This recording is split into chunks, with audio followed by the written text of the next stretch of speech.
Hey, how's it going? This is Ricardo, and in this video I'll show you how to remove the touchpad on a Dell XPS 15 version 9575. If you're looking for parts for this laptop, go to our website and use this coupon for a 5% off discount.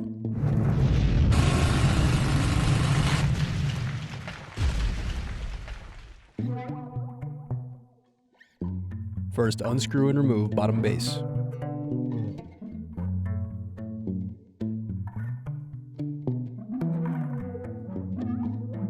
Then turn off battery power switch. Now unscrew and remove input-output board cable.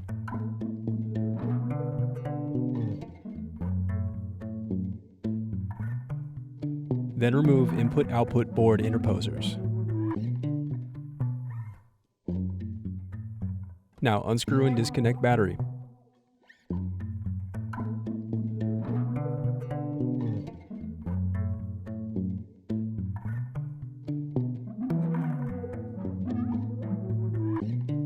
Now unscrew and disconnect touchpad.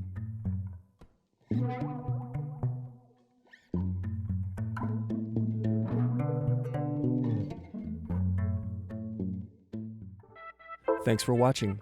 Don't forget to like and subscribe if you enjoyed this video. And if you need more, check out this playlist to watch other tutorials for your laptop. You can also click here to find parts for your laptop at partspeople.com.